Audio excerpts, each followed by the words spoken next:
Welcome दोस्तों, आज की इस दिलचस्प कहानी में। मेरा नाम आदिल है। उम्र 20 साल। मैं अपनी माँ, अबू और बहन फातिमा के साथ रहता हूँ। मैं बीए फाइनल ईयर में हूँ। फातिमा 10वीं जमात में। अबू कारोबार के सिलसिले में मुल्क व बैरून सफ़र करते हैं। अम्मी घर की देखभाल करती है। एक दिन की बात, मैं कॉलेज से वापस आ रहा था कि मेरी नज़र एक नई पड़ोसन रुसाना भाभी पर पड़ी। वह चंद दिन पहले हमारे मोहल्ले में मुंतकिल हुई थी। रुसाना भाभी अपने घर में सामान खोल रही थी। उन्होंने एक खूबसूरत शफाफ साड़ी पहन रखी थी। मैं तो उन्हें ही देखता रह गया। अचानक उनकी नजरें मुझसे टकराई। उनकी आंखों में चमक थी, गोया कोई गहराई हो। मुझे अजीब सा एहसास हुआ, एक तरह का कशिश। दिल की धड़कनें तेज हुई। तभी अम्मी बाहर आई और मुझे आवाज दी, बेटा अंदर आकर खाना खा लो। उनकी मीठी आवाज ने ख्यालात तोड़े। मैंने हल्की सी मुस्कुराहट दी। रुसाना भाभी की तरफ देखा। वह अब भी सामान खोलने में मशरूफ थी। मैं घर आ गया। फातिमा के साथ खाना खाने लगा। डाइनिंग टेबल पर फातिमा से बात शुरू की। वह अपनी पढ़ाई और स्कूल के बारे में बता रही थी। मैं गौर से सुन रहा था। बड़े भाई के नाते उसकी बातें सुनना और मशवरा देना अच्छा लगता था। हमारी बातों में हंसी मजाक होता। घर का माहौल हल्का हो जाता। खाने के बाद फातिमा से कहा, चलो थोड़ी पढ़ाई करते हैं। हम दोनों सोफे पर बैठकर पढ़ रहे थे। किताबें इधर-उधर फैली थी। तभी दरवाजे की घंटी बजी। अम्मी ने जल्दी से दरवाजा खोला। रुसाना भाभी दरवाजे पर मुस्कुराती हुई खड़ी थी। उन्होंने अम्मी को सलाम किया और मदद के लिए शुक्रिया अदा किया। उनके हाथ में मिठाई का डब्बा था, जो अम्मी को दिया और बोली, मैंने मिठाइयाँ बनाई हैं। उम्मीद है सबको पसंद आएंगी। डब्बे में रंग बिरंगे खुशबूदार लड्डू थे। भाभी मेरे पास आई। एक लड्डू मेरे हाथ में रखा और बोली, खाओ और बताओ कैसे बने हैं। लड्डू देते वक्त उनकी उंगलियां मेरे हाथ से छुई। दिल में हलचल हुई। उनकी मुस्कुराहट और आंखें कुछ कह रही थी। अम्मी और फातिमा ने भाभी से सवालात शुरू किए। आप कहाँ से आई हैं? आपका खानदान कहाँ है? भाभी बोली, मेरे वालदैन दिल्ली में रहते हैं। मुझे हाल ही में करीबी स्कूल में नौकरी मिली, इसलिए यहाँ मुंतकिल हुई। अम्मी ने पूछा, क्या आपकी शादी हो गई? भाभी थोड़ी उदास हुई। बोली, शादी को चंद महीने हुए थे, लेकिन मेरे शौहर के कई लड़कियों से ताल्लुकात थे, इसलिए मैंने तलाक ले ली। भाभी कुछ परेशान हुई। फातिमा ने बात बदली, भाभी आप क्या पढ़ाती हैं? भाभी बोली, मैं हिस्ट्री पढ़ाती हूँ। फातिमा ने जोश दिखाया, वाह, यह तो बहुत अच्छा है। जब सुना कि भाभी हिस्ट्री टीचर है, मुझे याद आया कि मुझे हिस्ट्री में दिक्कत होती है। फातिमा ने मौका देखकर कहा, भाभी आदिल भाई को हिस्ट्री में बहुत परेशानी है, क्या आप मदद करेंगी? भाभी हंसी और बोली, हाँ, क्यों नहीं। वह मेरी तरफ मुड़ी और बोली, आदिल जब जरूरत हो आ जाना, मैं सब समझा दूंगी। हम सब देर तक बातें करते रहे। मैंने भी भाभी से बात की, जिससे पता चला कि वह बहुत मिलनसार हैं। जाते वक्त उन्होंने पलटकर मुझे देखा। मुझे अजीब सा एहसास हुआ। उन्होंने कहा, जल्दी आना। ठीक है।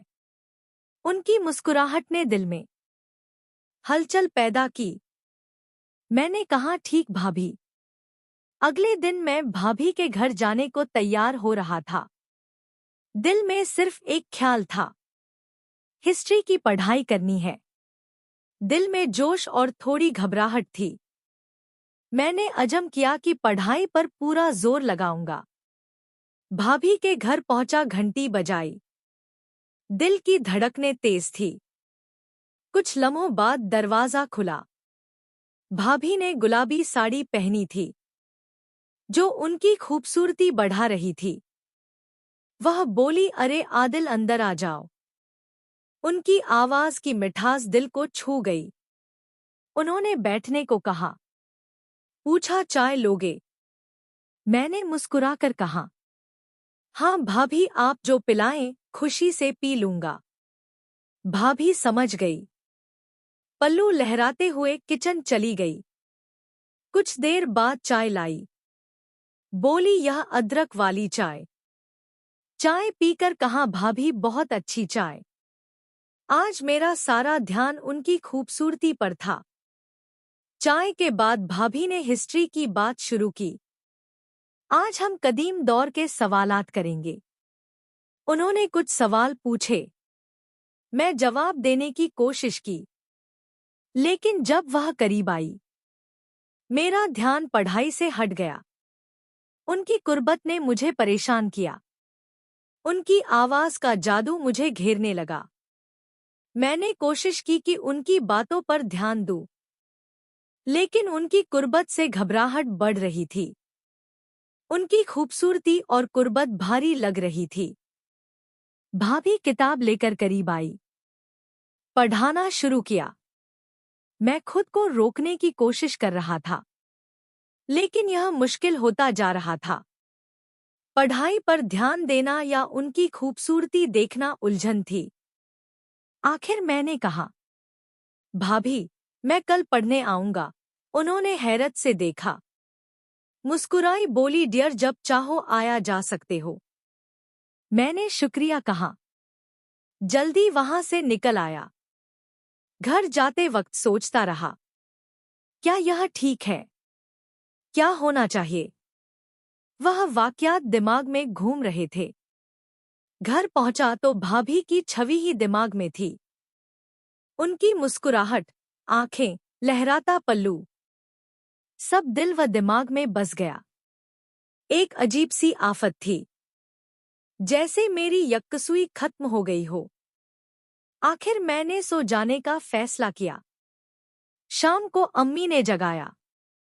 फिक्रमंदी से पूछा, बेटा, इतनी देर से क्यों सो रहे हो? मैंने गहरी सांस ली। कहा, बस थक गया था। अम्मी ने यकीन किया। बोली, आओ खाना खा लो। मैंने खुद को संभाला। डाइनिंग टेबल पर बैठा। फातिमा पहले से खाना तैयार कर रही थी। अम्मी ने मजेदार खाना बनाया था। खाने से तबीयत खुश हुई।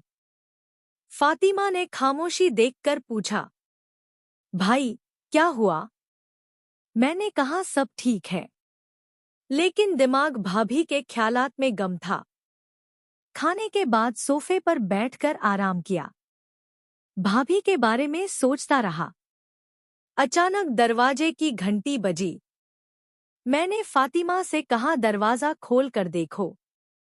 वह गुस्से में बोली, हर बार मैं क्यों? इस बार आप जाओ। अम्मी किचन से चिल्लाई, तुम दोनों को सुनाई नहीं देता? अम्मी ने खुद दरवाजा खोला। रुसाना भाभी खड़ी थी। अम्मी ने पूछा, क्या हुआ रुसाना, इतनी रात को? भाभी बोली, घर की बिजली चली गई, इलेक्ट्रिशियन चाहिए। अम्मी ने कहा, अब रात को कोई नहीं आएगा। भाभी फिक्रमंद हुई। फातिमा ने हंसते हुए कहा, भाभी, आदिल भाई को ले जाइए, वह बिजली का काम करते हैं। भाभी ने मेरी तरफ देखा। उनकी आंखों में प्यार भरा इसरार था। मैंने कहा, अगर आप चाहे तो मैं चलता हूं। भाभी बोली, आदिल, अगर तुम मदद करो तो मेरी रात सुकून से गुजरेगी। मैंने चप्पल पहनी।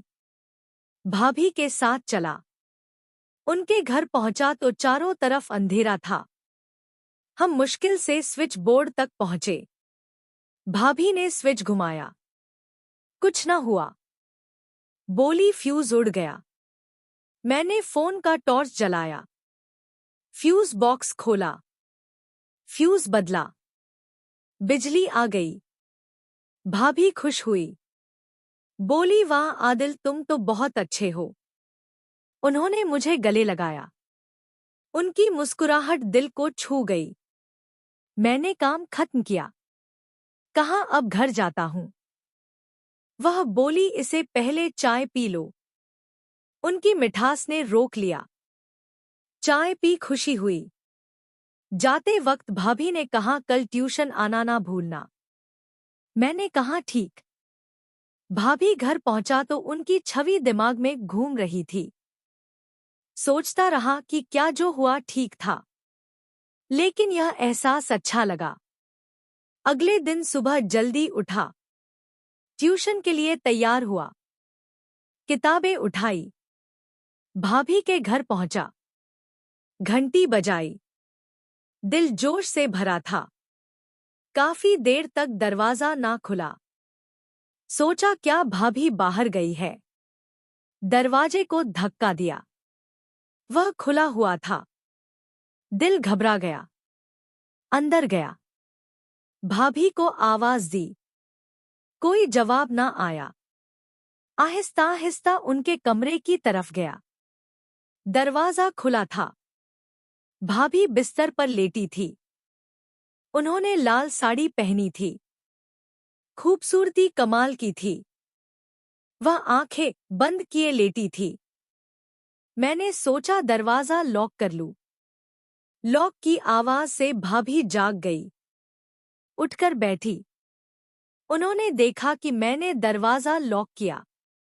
वह अनजान बनकर बोली क्या हुआ। आदिल बोली मैं ईयरफोन पर गाना सुन रही थी। उनके मोबाइल पर एक वीडियो चल रही थी। मैंने पूछा यह क्या देख रही थी। वह बोली बस वक्त गुजर रहा था। उनकी बात से दिमाग झंझना सा गया। उनकी सजधज ने सवालात उठाए। मैंने कहा कोई बात नहीं, बस चेक कर रहा था कि सब ठीक है। उनके चेहरे पर मुस्कुराहट आई। मैंने किताबें निकाली। पढ़ाई शुरू की। लेकिन उनकी मुस्कुराहट दिमाग में घूम रही थी। वह करीब बैठी पढ़ाने लगी। उनकी कुर्बत से हाथ कांपने लगे। वह हंसी बोली क्या हुआ। लगता है तुमने कभी गर्लफ्रेंड नहीं बनाई। उनके मजाक ने शर्म और धड़कने तेज की। मैंने कहा नहीं ऐसी बात नहीं। लेकिन उनकी मुस्कुराहट ने घेर लिया। वह बोली शर्माने की जरूरत नहीं। मैं तुम्हारी उम्र की हूं। हम दोस्त बन सकते हैं। उनके लफ्जों ने हलचल मचाई। वह करीब आई। दिल तेज धड़का। उनके कंधे से कंधा मिलना खुशी दे रहा था। वह बोली पढ़ाई के लिए सहज होना जरूरी है। उनकी आवाज में मदहोशी थी। कभी कभी हदें पार करनी पड़ती है। उनकी बातों ने दिल छू लिया। उनकी आंखों की चमक मुझे खींच रही थी। उस लम्हे सब भूल गया। वह करीब आई। मैं भी उनकी तरफ बढ़ा। हम बहुत करीब आ गए। जज्बात का तूफान उठा। कुछ घंटों बाद जब आँख खुली, मैं उनके बिस्तर पर था। सब अच्छा लग रहा था। भाभी चाय लाई।